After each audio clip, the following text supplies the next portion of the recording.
오늘도 시장이 좀 끝까지 버티지 못하네요. 이번 주에 명절도 있고 선물 옵션 동시 만기일까지 좀 남아서일까요? 이렇게 힘없는 시장 속에서 어떤 종목을 고를지 상당히 좀 벅차실 것 같습니다. 다른 투자자들의 선택은 어땠을지 알아보는 스타캐치 시작하겠습니다. 네, 오늘도 증권통과 함께하고요. 조회상위 리스트부터 확인해 보시죠. 네, 현재 구간 살펴보시면요. 일단은 하락하고 있는 종목들이 월등히 많습니다. 하락으로 전환된 종목들 상당히 많게 좀 나오고 있는데 지수가 밀리기 시작하면서 이렇게 내림세 쪽으로 꺾은 종목들이 몇 가지 보입니다. 일단은 가장 먼저 1위에는 역시나 삼성전자 있습니다. 3거래일째 하락세 기록하고 있고요. 일단 수급적으로도 외국인이 3거래일째 빠져나가는 모습으로 관측이 됐고 지난주 금요일 같은 경우에는 또 깊은 매도세가 한 차례 나왔기 때문에 일단은 5만 원 선 후반대에서 계속 지지부진한 흐름을 기록하고 있습니다. 그리고 이 미증시도 좀 살펴보시면요. 2위에 미국의 다우 산업지수가 있고요. 아래쪽으로 이 미국 나스닥 지수까지 좀 올라와 있습니다. 미증시도 함께 무너졌는데요. 지난주 금요일에 상승으로 출발을 했지만 고용 보고서가 약간의 골디락스, 그러니까 큰 임팩트를 주지 못하는 모습으로 나오게 되면서 다시 미끄러져 내려갔습니다. 결국에는 1%대 조금 깊은 낙폭을 만들어내면서 지지부진한 흐름으로 거래 마쳤습니다. 네, 국내 지수 보시면 시간이 지나면서 하락으로 전환되는 거 보셨을 것 같아요. 코스피 지수 같은 경우에 현재는 약보합권에서도 더 저점이 좀 내려가고 있는 모습으로 나타나고 있는데요. 장초반만 하더라도 상승하는 모습을 기록하다가 이렇게 오후장 들어서게 되면서 분위기 완전히 좀 무너지고 있습니다. 좋지 못한 모습 관측되고 있습니다. 네, 지수도 이렇게 시간이 지나면서 하락으로 전환이 되고 있는데 4위에 LG 에너지 솔루션 보시면 사실은 그래도 견고한 모습으로 여전히 유지됩니다. LG 에너지 솔루션 같은 경우에는 눈치채셨을 수도 있겠지만 외국인이 굉장히 오랫동안 매수를 해왔습니다. 무려 오늘은 30거래일 만에 매도로 전환이 되고 있는 상황인데요. 다만 매도폭 자체도 다시 한번 줄고 있기 때문에 추가적으로 또 매수세가 들어올지 흐름은 좀 더 지켜보셔야겠습니다. 5위에는 현대바이오가 있습니다. 사실 코로나19 치료제에 대한 미국 진출 기대감이라든지 이 호주의 최저감 인상에 전담 법인을 설립한다라는 긍정적인 소식들도 나와 있는데요. 주가 자체는 일단은 파란불이 들어와 있습니다. 네, 7위의 현대로템 보시면 방산 쪽에서 상당히 대장주 역할 톡톡히 해주다가 최근에는 고점에서 쉬어가며 횡보세 유지하고 있습니다. 두산 에너빌리티도 낙폭 차츰 줄면서 일단은 약보합권 정도로 이 보합권 정도의 움직임을 기록하고 있고요. 비트코인에 대한 관심도도 일단 조회수 높게 나오고 있고 10위에 이 대형주인 현대차가 좀 올라와 있는데 자동차 관련 종목들 잠시 후에 조명해 보겠습니다. 이렇게 조회상위 봤고요. 다음으로 관심상위 리스트도 확인해 보겠습니다. 네, 현재 구간에서는 일단은 상승하고 있는 종목들이 훨씬 더 많게 나타나고 있죠. 1위에는 계속해서 현대로템이 큰 관심을 받고 있습니다. 한번 시장에서 주도주 역할을 하다 보니까 이렇게 약간 시장의 관심에서 멀어지더라도 계속해서 1위에 좀 올라 있는 모습으로 관측이 되고 있고요. 주가가 과연 여기서 조금 더 상단을 뚫고 갈지 혹은 여기서 고점이 되면서 꺾이게 될지는 추가적인 흐름들 지켜보셔야 될 것 같아요. 네, 그 외에는 네옴시티에 대한 기대감들도 지속되고 있습니다. 일단 2위에 도하 엔지니어링 올라와 있는 모습이고요. 오늘 상승세 나타내고 있습니다. 9위에는 잘 아시다시피 한미글로벌도 함께 오늘 랭크가 되고 있고요. 마찬가지로 상승 흐름 현재는 기록하고 있습니다. 그동안 관심상위에 꾸준하게 올라와 줬던 성일하이텍, 이렇게 폐배터리 관련 종목들은 오늘장 확실하게 차익 실현으로 돌아서는 모습입니다. 그동안 또 고점에서 약간 횡보를 하면서 어느 쪽으로 방향을 가게 될지 이 부분이 아직 결정되지 않았었는데요. 확실히 오늘 쪽의 흐름을 보신다면 좀 낙폭이 깊게 나타나게 되면서 일단은 쉬어가는 흐름으로 좀 분위기가 바뀌고 있습니다.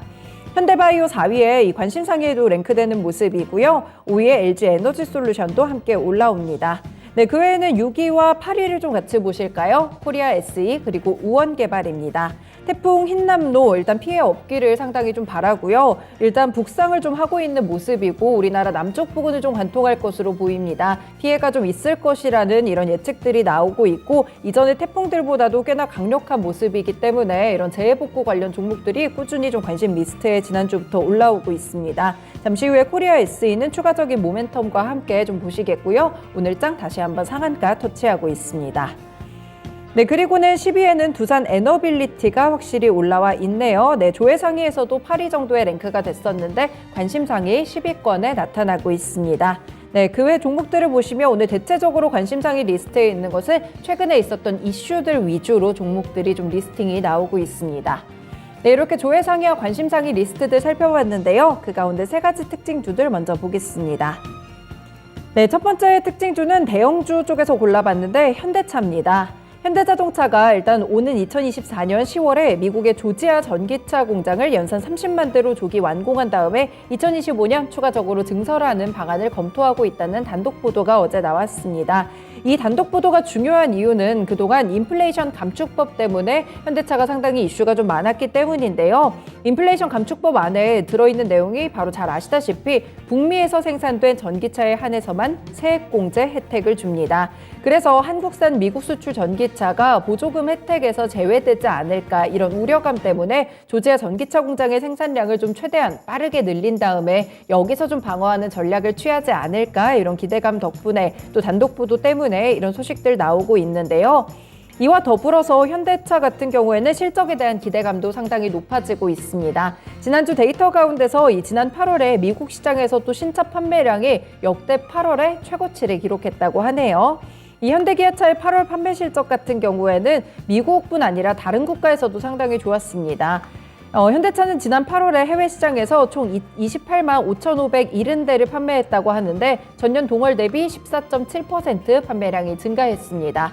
네, 인플레이션 감축법 여기에 대해서 피해를 받지 않기 위해서 기업 차원 또 정부 차원에서 계속해서 좀 노력을 기하고 있는 모습이고요. 또 증권가에서는 일부 분석들이 나오는 것이 너무 피해 쪽으로만 볼 것이 아니고 오히려 다른 탈출구를 통해서 새로운 신차를 출시하거나 이렇게 공장에 대한 생산량을 늘리는 방식을 통해서 혹은 또 수혜를 받을 수 있는 측면들이 있다라는 긍정적인 분석들도 하나둘씩 나오고 있습니다. 수급적으로도 뒷받침이 되고 있는 게 외국인의 매수세가 13거래일째 이어집니다. 고환율에 따라서 수출 종목들에 대한 기대감도 좀 지속되고 있기 때문에 이런 모멘텀들 놓치지 마시고 현대차 보시면 좋을 것 같아요. 일봉 보실게요.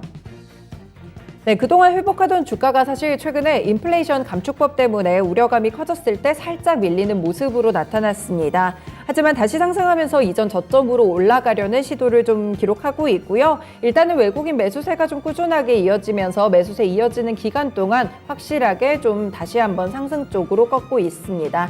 일단 지난주 같은 경우에도 한 차례 올랐다가 음봉 전환이 되긴 했지만 현재 구간 다시금 이렇게 하락장 속에서도 1% 이상의 탄탄한 오름세를 가져가고 있습니다. 두 번째 특징주는 머큐리입니다. 머큐리 같은 경우에는 국내 최초로 통신사용 차세대 와이파이 6 공유기에 대해서 국제 와이파이 협회로부터 인증을 획득한 기업인데요. 와이파이 관련 종목으로 많이 아실 것 같아요. 5G 쪽으로도 엮이고 있고요. 우리 정부가 중동이나 아시아, 중남미 같이 유망 지역들의 수주 특성과 발주 동향을 반영한 지역별 진출 전략을 연말까지 마련하게 되는데요. 특히나 고유가 때문에 대규모 발주가 예상되는 중동 지역, 이렇게 사우디 순방이나 고위급 외교 활동을 전개하고 대규모로 금융까지 지원을 하면서 우리 기업의 협상 역량을 강화할 계획이라고 합니다. 이 투자자들은 해외 인프라스트럭처 지원공사의 자본금을 2조 원까지 대폭 올렸는데요. 수출입 은행의 지원 규모도 50조 원 이상으로 확대하는 데 좀 주목을 하고 있습니다. 그렇다면 이렇게 전략이 나온 이유는 무엇일까요? 윤 대통령이 지난달 30일에 이 비상경제민생대책회의에서 수주지역 다변화뿐 아니라 건설공사를 매개로 해서 교통망 그리고 5G 등을 전부 패키지화해서 수출하는 새로운 전략적인 시도가 필요하다라고 언급을 했는데요. 확실히 이렇게 5G 이쪽으로도 그래서 기대감이 좀 쏠리고 있습니다. 여기에 증권가에서는 홈 단말 시장이 성장하면서 머큐리 쪽에 수혜를 예상하기도 했었는데요. 다만 시가총액이 그렇게 큰 종목은 아닙니다. 이런 변동성도 유의하시면서 보셔야 될 것 같고요. 일봉 통해서 그동안의 흐름 보겠습니다.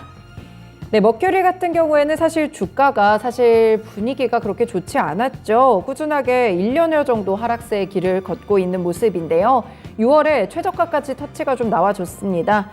최근 들어서 약간의 움직임이 좀 나타나고 있는 게 지난 2일에 22%대 상승세를 기록하면서 이렇게 양봉이 길게 나타나고 있는 모습인데요. 아래쪽으로 보시면 거래 대금도 확실히 좀 실리고 있죠. 거래량까지 나타나고 있는 모습인데 오늘도 일단은 12%대 상승세를 나오긴 했습니다. 하지만 탄력이 좀 크게 둔화된 모습으로 관측되면서 현재는 윗골이 길게 달고 호가창도 좀 얇아져 있습니다.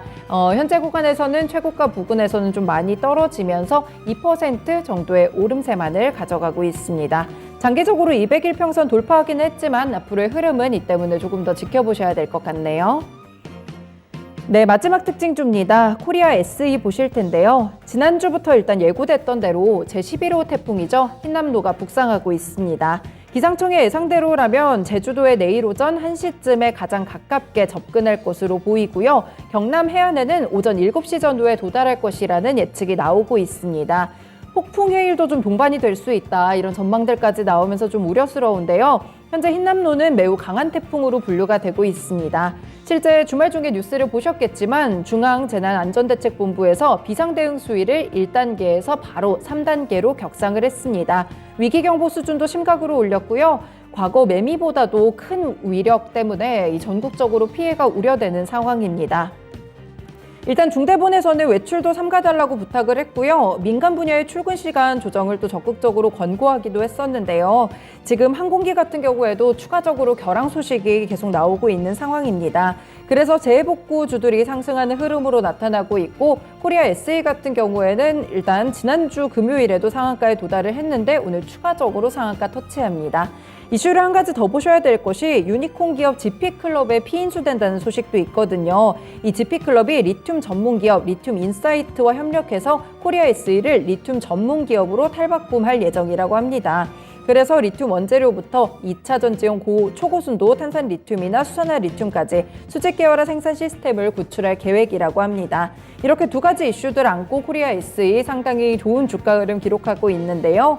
일봉 보시면요, 지지부진한 흐름을 좀 보여주다가 조금씩 상승하는 모습이던데 지난달부터 본격적으로 오름세를 기록했습니다. 결국에는 한 차례 29% 급등이 나왔고 다음에는 상한가, 오늘까지 상한가, 이렇게 차트를 좀 만듭니다. 그래서 6,000원에서 단 10원 모자란 5,990원으로 현재는 거래가 좀 진행이 되고 있습니다.